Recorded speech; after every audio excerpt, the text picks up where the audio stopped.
Hi everyone, welcome back to my channel.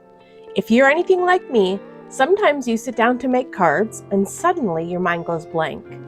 We have drawers and bins and shelves full of supplies, but somehow it feels like we need something new before we get started. We see other creators using the latest dyes, the newest paper, the trendy tools, and we start thinking we need them too. But here's the truth. You don't need the latest and greatest to make beautiful cards. You can shop your stash, use what you already own, and still create stunning projects that look thoughtful, coordinated, and completely intentional. In today's video, I'm sharing tons of ideas, tips, and tricks to help you get started when inspiration feels stuck. We're going to focus on prepping elements for card making, especially if you want to mass make Christmas cards without getting overwhelmed. I'll show you how I pull supplies from my stash, how I prep elements ahead of time, how to create pieces you can use again and again, and how those prepared bits can inspire quick cards without overthinking, second guessing, or spending hours on a single idea. By the end, you'll see how easy it is to sit down, grab what you've prepped, and put together beautiful cards in minutes, even if you don't know where to start. So grab a warm cup of tea or coffee, get comfy, and let's make card making feel fun, simple, and stress-free. Let's dive in. Let's start off today with sentiment strip ideas. So I'm going to start with this background stamp that I have. It's from Tailored Expressions, and it has a whole bunch of sentiment strips. And I have the coordinating die that comes with it. And the idea behind this is that you stamp all of these sentiments at once, and then you cut them out, and you have a ton of sentiments. So I have paper scraps sorted by color family in this little bin. And I keep all of my paper scraps, including foil and specialty cardstock scraps, with their color family. I find this super quick and easy for me to be able to pull out pieces of colored cardstock without having to go and grab full sheets. So I've gone through and picked out a bunch of colors, and I've cut all of these down to 4 by 6 inches. That's the size I'm going to need to match this whole sentiment background stamp. So I have this stamp set loaded up into the door of my mini Misty, and I'm going to pull out the foam pad insert because this is a red rubber stamp, and I want to make sure that I don't put any stress on my Misty door. So I've got an anti-static powder tool because I'm going to be heat embossing, and I'm just going to treat this paper to make sure that my embossing powder doesn't stick where it doesn't belong. And I've got a Versamark ink pad, which is just a clear sticky ink, and I'm going to ink up this stamp really well. And then I'm going to close the door of my Misty and press. I have this little glass paperweight that I put a little felt pad on the bottom of, and it just slides across my Misty door perfectly. I have carpal tunnel in both of my hands, so I struggle with pressure, and this kind of helps because it's quite heavy. So I press the stamp down and check it out, and it's stamped perfectly. I'm going to pull in my embossing powder. I have all different kinds here in this little bin. And I'm also going to grab a scratch piece of paper. For my embossing powder, I'm going to use a fine detail gold powder, and I'm just going to sprinkle it all over top of my cardstock, letting my scratch piece of paper catch any of the excess bits. I'll just pick up my pattern paper and knock off any of that excess embossing powder, making sure that I got all of the words covered with that embossing powder, and there are no excess bits and pieces where I don't want them. I'll funnel all of my embossing powder back into my little pot here, and I'll grab my heat tool, and I'm going to heat set all of these sentiments until they're smooth and melted. So this video is not so much about process, but I'm explaining it to you anyways, just in case you've never really seen heat embossing before, and just giving you the steps of what I'm doing. So I have a die cutting machine here, and I have the coordinating dies, and I just line it up with those little registration marks that's stamped, and I'll tape it down and then run it through my die cut machine. And we'll have a whole bunch of sentiments all cut out and ready. I took my time to make sure that I got this lined up really well, and I'm just peeling off that washi tape, and now I have a whole bunch of sentiments and just a little tiny piece of scrap left over. So not too bad for just a piece of scrap that was living in my scrap bin. So I'm going to do the same thing for all of these colors of cardstock. I'm going to stamp and die cut, and I've got a ton of different embossing powders, different colors, and some glitter ones, and gold, and clear, and silver, and sparkle. And I'm going to just make a whole bunch of different sentiment strips. I also have a bunch of other embossing powders. I don't think I'm going to use any of these. I'll mostly just go with gold and silver, but I have them here in case I decide to change my mind. So this is what our sentiment looks like close up. Heat embossing just adds that extra level of professionalism, I guess is the right word, to a handmade card. I'm going to prepare a whole bucket full of sentiment strips with these colors of cardstock, and then we'll come right back. I have about 20 passes through my die cutting machine and a mountain full of colored cardstock sentiment strips ready for my handmade cards. Now, if you don't have a stamp set like this with a coordinating die, I'm going to show you a way that you can still create sentiment strips like these. So I went digging through my dies and I came up with these sentiment label strips. This is a set from Gina K Designs, and I've taken all of those strips and taped them to a piece of 4¼ by 5½ inch cardstock, and I ran it through my die cut machine. I did it one more time and ran it through my die cut machine to create a template for myself. So I'll set this aside, and then I'm going to keep my template handy. I'm going to grab some colored cardstock that I want to use to create my sentiments, and I'll start digging through my stamps, and I pull out a bunch of sentiments just from random stamps. I take the template and line it up to the sentiments that I want to use to make sure that they're going to fit within the template. And I also want to make sure that I get a few variations of sizes of sentiments because of these sentiment strip labels are different sizes. So I want to make sure that I utilize all that space. So once I've got all my stamps picked out, I'll load a piece of cardstock into my MISTI and then set my template on top. And then I'll start digging through my stamps and pull out those sentiments that I want and line them up into the opening of my template. So I use colored cardstock here so that I could really see the difference and really get those stamps lined up in the right spot. So I'll start with one stamp, line it up, and then use the door of the MISTI to pick up that stamp. And then I know that that space is filled and it's not going to shift or move around. And I'll continue doing that for all of the stamps. I'll find a sentiment that will fit into each opening, pick up the stamp with the door of the MISTI, and then once that's done, I will use my powder tool and prep my cardstock and then stamp my sentiments. For these ones, I'm going to use VersaFine Onyx Black ink, and I'll use clear embossing powder here.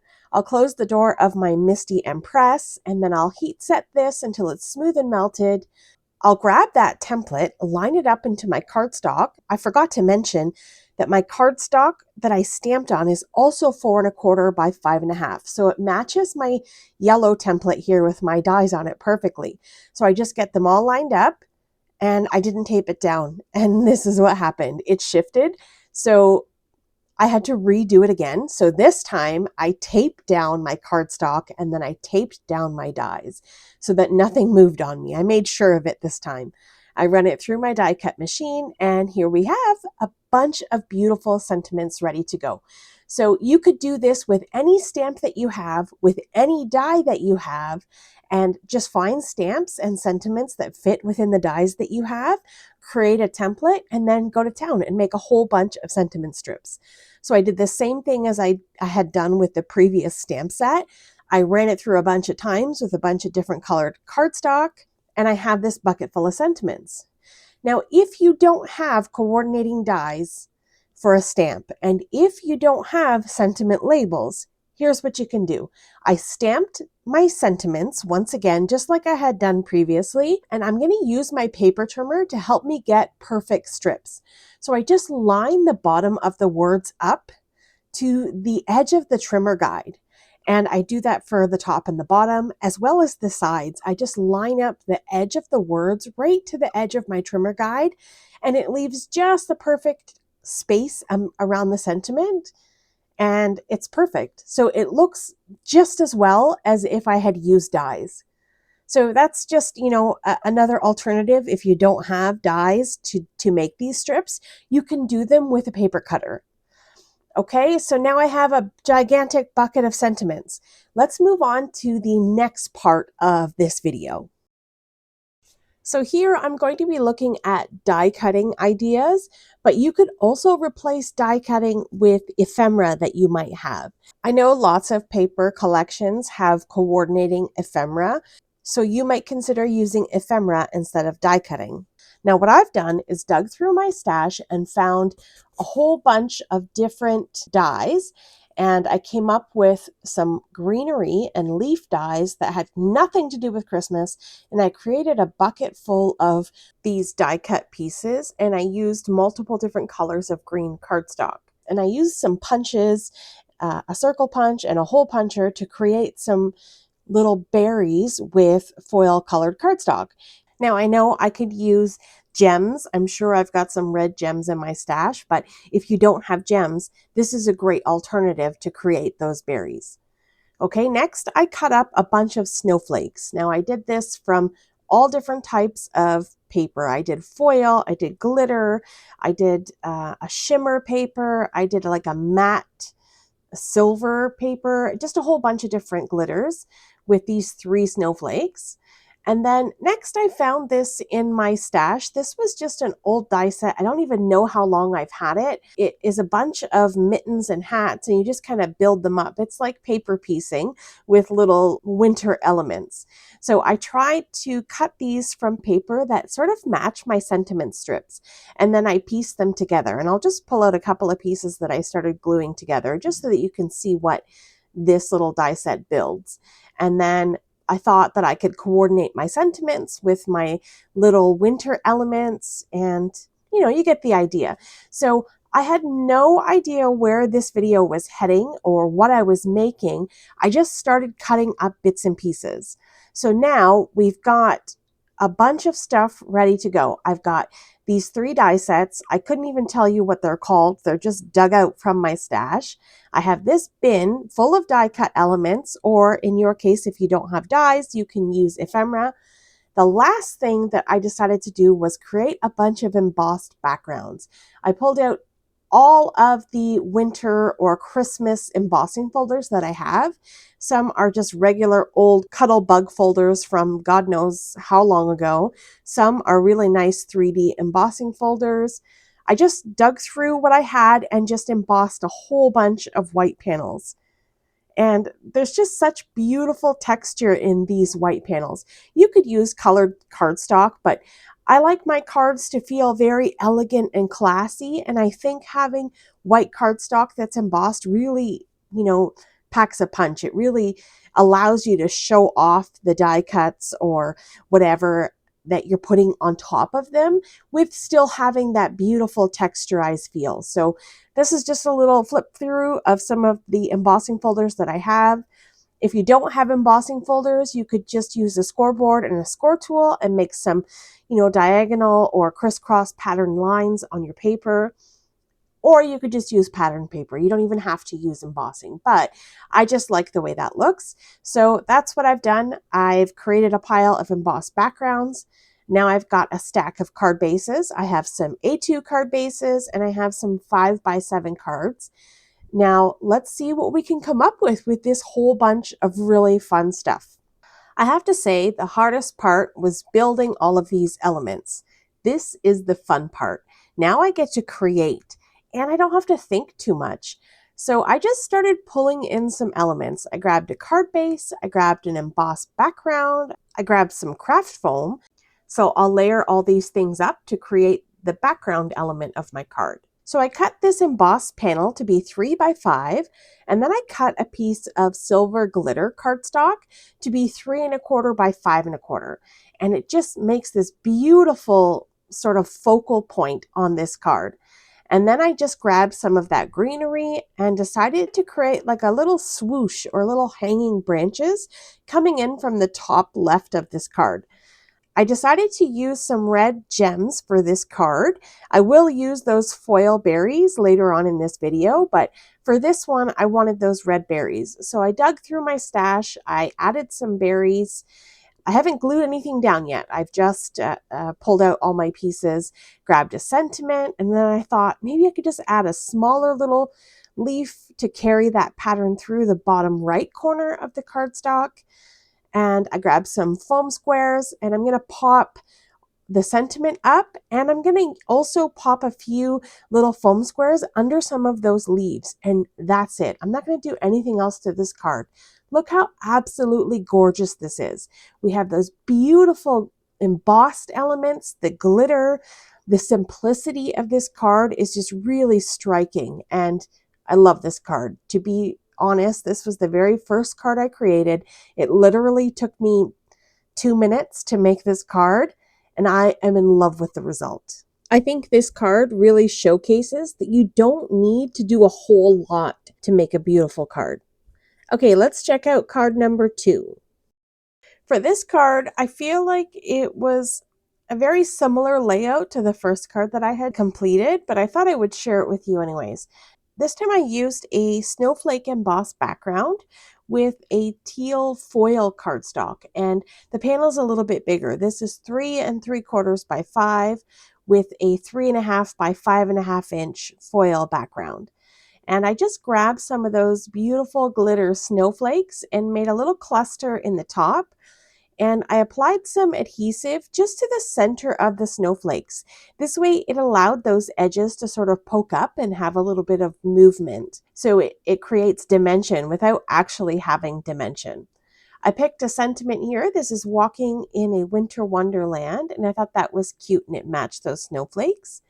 And I decided to add one more snowflake into the bottom right hand corner. So you can see what I mean by a similar flow to the first card. And for my sentiment, I decided to pop it right into the middle of the card. So no dimension here, just all straight glued down to the card. But I did want to add a few snowflakes to the inside of the card. Again, I'm just applying adhesive to the center of the snowflakes, allowing those edges to sort of spike up and be free.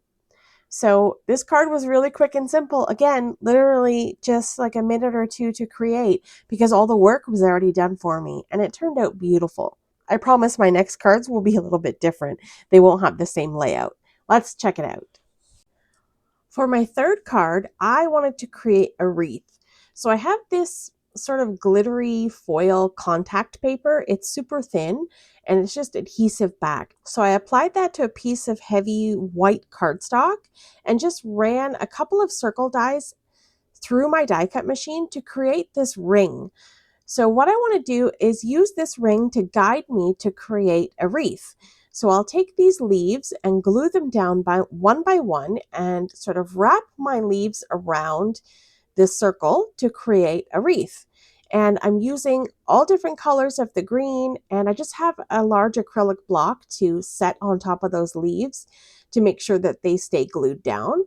And then once I have the base outlined with all of my leaves, I'll come in and start cutting off individual leaves and just pop them into the bare areas to fill that in. So I thought that contact paper, that green foil, would help hide any exposed areas and help it look a little bit more full without having to fill it with so many dies. And then here I'm going to use those little foil berries that I used my hole puncher to create. So I'm just going to apply a bunch of those on, just scattered around in little groupings, and I'll just use liquid glue to apply those down. And then here's our finished wreath. It's very simple, very quick to create. And I'm going to pop this right onto my card base, not putting anything else on it. I really love the way this looks. I used some foam squares to give it some dimension, and I put a little bit of liquid glue on the back of those foam squares just to make sure that it wouldn't fall off the card. And I lined it up right onto the center of the card. I thought I was going to make a landscaped style card, but I didn't want to cut off any of those leaves.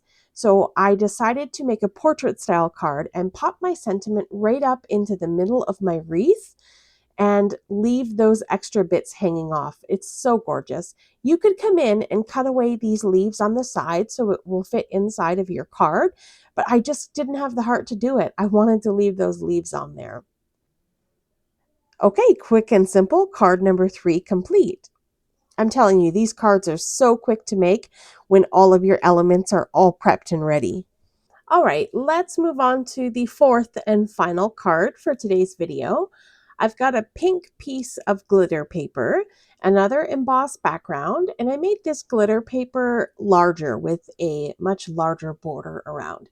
So that paper measures 4 by 6, and then the little piece in the center, the embossed background, measures 3 by 5. So I grabbed some baker's twine and some of those little winter elements and pieced them all together with the different colors of cardstock. I taped that baker's twine to the back of the mittens so that they looked like they were on a little string, which I thought was really cute. And I popped up all of these elements on some foam squares, and I grabbed a sentiment. In hindsight, I don't like the sentiment a whole lot, but it's already on there, so we're just going to roll with it. So I grabbed a sentiment here. I popped it up on some foam squares, add a little bit of liquid glue in behind those foam squares to make sure it stays on the card. And again, quick and simple card. This one took me longer because I played around with the placement and the colors and mixing and matching the little elements. And this is how this card turned out. I like it. I think it's cute. Again, the sentiment I'm not a huge fan of. I wish I would have picked something else, but it is what it is. I hope that you picked up some inspiration from this video, maybe got some ideas to get your crafty juices flowing, get into your craft room and start creating. Remember, you don't have to do this with just Christmas cards. You can do this for any season of the year. You can cut up all of your birthday elements and make cards, or thank you, or whatever theme that you want to do. But if you prep all of the elements, then making the cards will be super simple and it will be fun. I know I thoroughly enjoyed myself. I had a great time in my crafty space, making a mess that I now have to clean up. So that's going to be it for today's video. Thank you so much for taking time out of your day to spend it here with me. I appreciate the support as always. Coming up on screen are some videos I think you may enjoy. Stay tuned to my channel for more card making and paper crafting inspiration and tutorials. Have yourself a lovely day, and I'll see you in the next one. Bye!